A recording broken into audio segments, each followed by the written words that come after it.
Old Hollywood is full of controversial rumors, and whether we like it or not, they have shaped the history of Hollywood in more ways than one.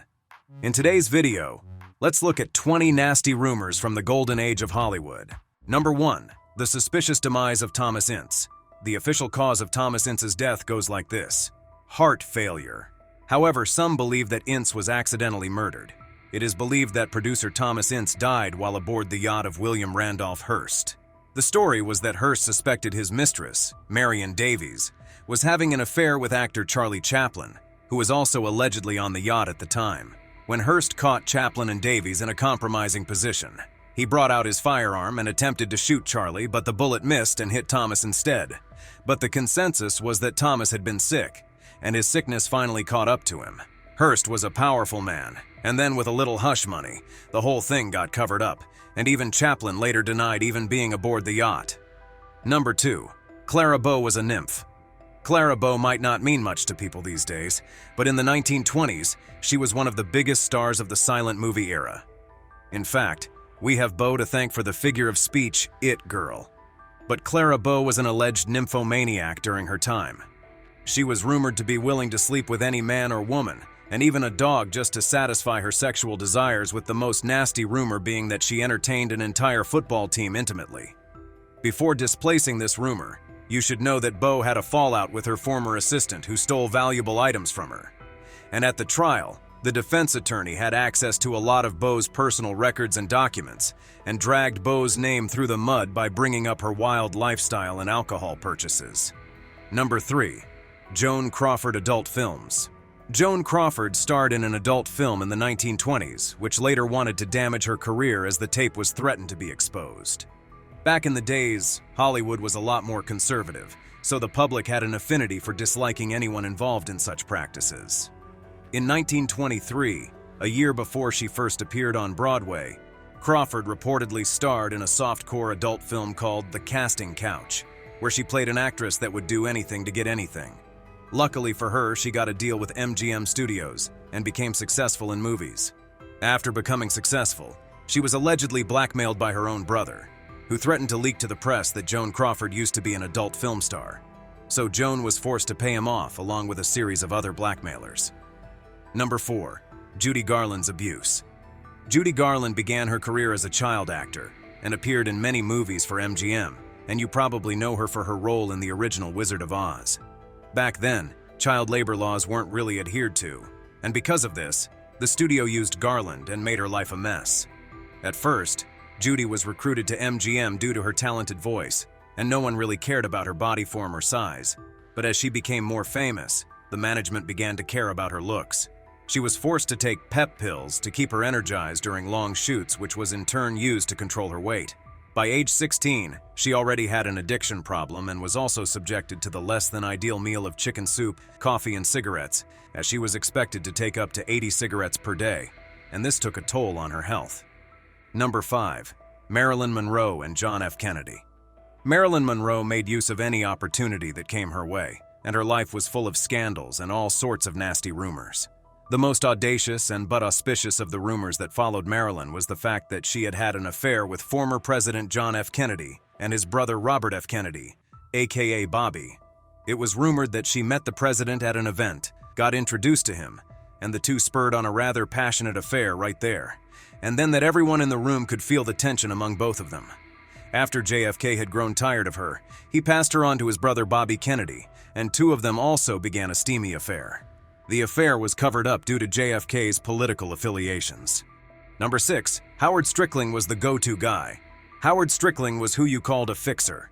As the head of publicity for MGM, Strickling handled all the potentially scandalous affairs for the studio's stars. From the 1930s through the 1960s, he worked with MGM general manager Eddie Mannix to maintain the carefully curated images MGM had built for each of its movie stars. That meant keeping damaging stories out of the press, or if it was too late, making those stories disappear. Howard was most known for specializing in abortions. He was known for giving abortion pills to actresses who got pregnant because abortions were illegal for most of the 1900s. Yet it was something that was a cultural norm in old Hollywood. And while Howard easily helped some people get things done, he denied some people the choice of getting an abortion, while some people were forced to have an abortion just because having a child at that time would be bad for business. Number 7. The Fatty Arbuckle Trial. After signing one of the biggest deals in Hollywood at the time, Fatty decided to have a party and celebrate his big win. He booked an entire suite in a hotel where he had the party, but during the celebration of his evident success, Roscoe wanted to have fun with a woman, and instead of going out like a proper man to get one, he rough-handled an unknown actress he found.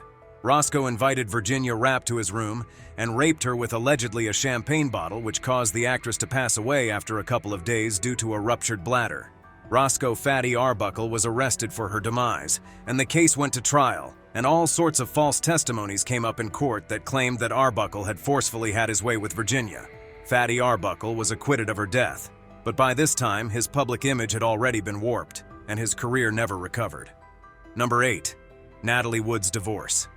One of the nasty rumors that was widespread about Natalie Wood was the fact that her mom was extremely abusive towards her, and this line of abuse led to the dissolution of her marriage to Robert Wagner.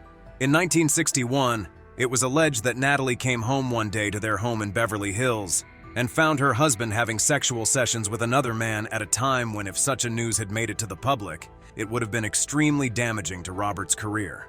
So it was said that Natalie took the high road and divorced him, taking the blame for the divorce, with the tabloids making all sorts of lies and news behind the reason for the sudden split.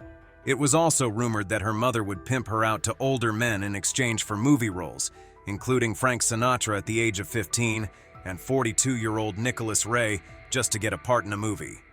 Number 9. Errol Flynn towards the end of the Second World War. Errol Flynn, who was notoriously equated with sex as he constantly advertised his sexual prowess and peccadillos, was charged with 2 counts of statutory rape for forcefully having his way with a 17-year-old and 15-year-old. The gist was, Errol had a habit of spiking the drinks of young up-and-coming actresses and then having his way with them. The accusations were laid against him by Betty Hansen and Peggy Satterley, who took their case to a district attorney. The district attorney tried to lay a definitive case by making majority of the jurors to be women, but Errol hired one of Hollywood's biggest fix-it lawyers, Jerry Giesler, and he had Errol Flynn cleared of all charges, and the case was thrown out. Many believed Errol was guilty, and he was only saved due to his influence. Number 10. Olive Thomas took her own life. Olive Thomas was known for appearing without clothes in a lot of shoots before settling down with actor Jack Pickford, and they had quite the relationship.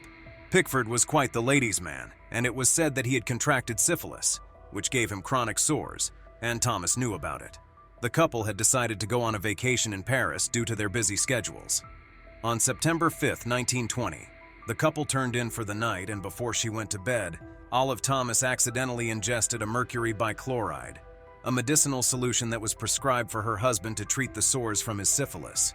She passed away, and not long after, authorities speculated that she had mistaken it for water or a sleeping medicine.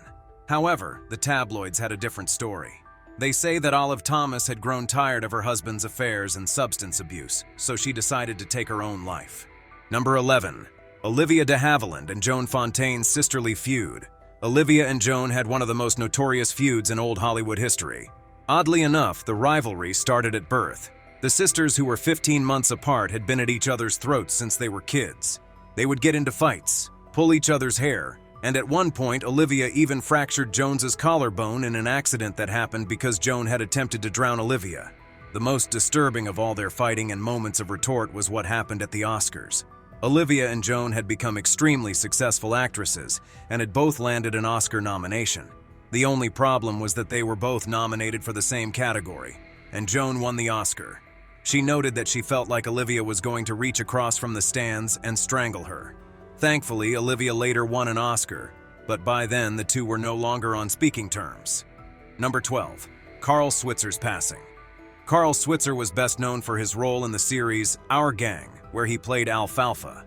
Besides being an actor, Carl was also a skilled dog breeder, and this skill ultimately led to his death. Carl decided to train a dog for a man known as Moses Bud Stilts. Slitz's dog ran away under Carl's care, and Slitz had demanded that Switzer either find the dog or pay him an equivalent value to the dog. Eventually, Switzer managed to find the dog, but he spent about $50 to do so, which is equivalent to about $500 in today's economy. As a struggling actor, Carl decided that he needed to be reimbursed for all the stress and money, so he went to confront Slits at his home. Switzer and Slits got into a fight, and according to Slits, Switzer threatened him with a knife, so he was forced to bring out his firearm. Switzer struggled with him and almost shot Slits' 14-year-old stepson, Tom Corgan, and in a moment of self-defense, Slits shot Switzer in the groin, and he passed away shortly after due to internal bleeding. Number 13. Jeanette MacDonald's love triangle with Nelson Eddy. Jeanette MacDonald and Nelson Eddy have one of those love stories that are heartbreaking and unbelievable to imagine. The most significant person who had issues with the relationship was Mr. Louis B. Mayer, the head of MGM at the time.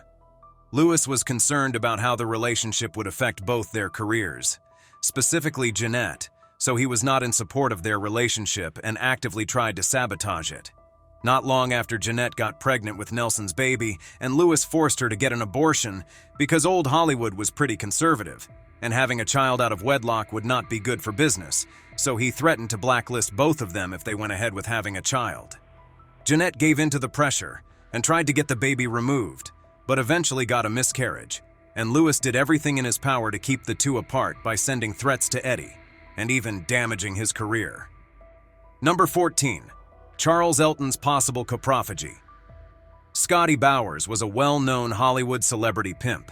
He was the guy most celebrities went to when they needed to meet their most unconventional, intimate desires, so Bowers provided people to meet these needs no matter how bizarre or insane the request was.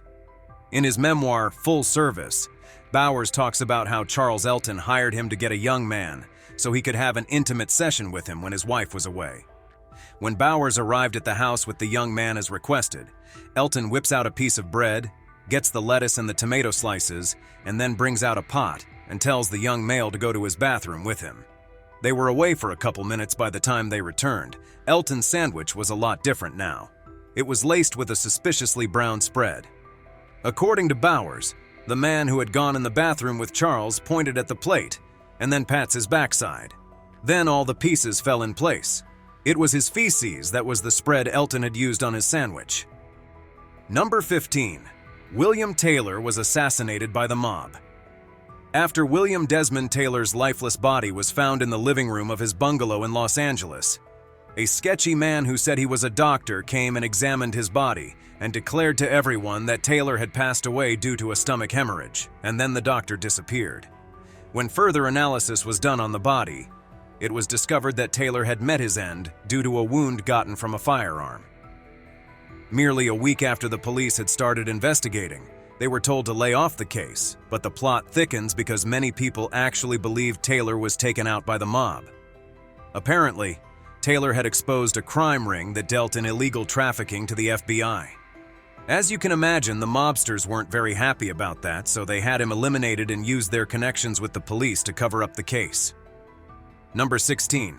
Maureen O'Hara gets caught in 1957. Confidential magazine was a lot like the TMZ of old Hollywood, where they published stories that depicted stars in their not-so-right moments, and during the golden age of Hollywood, people were conservative and inappropriate behavior was not allowed. In 1957, Confidential magazine published an article about Maureen O'Hara, so she did the next best thing. She filed a $5 million lawsuit and sued Confidential magazine for defamation and spreading false rumors about her. O'Hara showed the allegations were false and untrue by providing her passport in court to show that she was not even in the country during the time of the alleged tryst. The case was eventually settled, and Confidential magazine had a series of criminal charges laid against them, so they had to formally declare that they were not going to publish any stories concerning celebrities again. Number 17. Greta Garbo and Marlene Dietrich's affair. There were a couple of actresses who had a feud in Hollywood. For example, Greta Garbo and Marlene Dietrich. But rumor has it that these two had an affair with each other. But taboo love was something that was heavily frowned upon during this era. Men were doing their thing, but a woman being intimate with another woman was something that would have been potentially damaging for both of them. Interestingly, it was stated that Greta Garbo fell hard for Marlene, but Marlene only saw her as just a fling, and nothing more to the point that she started spreading gossip about her. It was said that due to this, Greta Garbo requested absolute secrecy from all her future female lovers, and also asked Dietrich to keep her mouth shut. The other interesting thing is that these two have denied being acquainted with each other, let alone being in a relationship, and many say these rumors only made them hate each other. Number 18. Roman Polanski flees the country. In 1977, Roman Polanski was accused of having intercourse with a 13-year-old, and this led to his arrest, and he had 6 charges laid against him. Polanski pleaded not guilty to any of the charges, so his lawyer had managed to arrange a plea bargain that would have 5 of those charges dropped on the condition that he plead guilty to the unlawful violation of a minor, and this would essentially earn him some time in prison, but with possibility of probation. But somehow, Polanski heard a rumor that the judge was only fooling him to prove guilty, so he could sentence him to 50 years in prison. On hearing this, Polanski took the next flight to London, from where he relocated to France and lived the rest of his life. He's still on Interpol's most wanted list, but makes sure not to go to countries he can be expatriated to America. Number 19. Elizabeth Taylor and Eddie Fisher's affair. One actress who has had her fair share of unfairness in Hollywood is Debbie Reynolds. First, she gets openly assaulted by Gene Kelly, and later on she gets one of the worst treatments a woman can ever get from her husband, Eddie Fisher. Fisher and Reynolds lived a happy life until Elizabeth Taylor lost her third husband, Mike Todd, during a plane crash. Eddie Fisher, who was close friends with Todd, reportedly went to Taylor's side to comfort her, and they began an affair. The tabloids had a swell time branding Elizabeth Taylor a home wrecker, and soon after that, Eddie divorced Reynolds and left her and their 2 kids. Fisher genuinely liked Taylor, but it is alleged that she only married him due to her grief, as she soon began another affair with Richard Burton, and she divorced Fisher. Number 20. Jackie Coogan sues his parents. At 4 years old, Jackie Coogan shot to fame playing the role of a pitiful innocent street urchin in The Kid, alongside Charlie Chaplin, and before he turned 18, Jackie Coogan had already appeared in 19 films. Every child could only imagine how rich he was with how famous he had gotten, but in his early 20s, when Jackie Coogan tried to access his life's earnings, he learned that he was almost penniless. Coogan sued his mother and her husband in 1938, accusing them of squandering his money. The suit didn't win Coogan the $4 million he thought he was owed, but a year later, the Coogan Law, protecting child performers from losing their earnings to their parents or guardians, was put into effect in California, and other states soon followed suit. After paying his legal bills, he was only awarded a total of $126,000.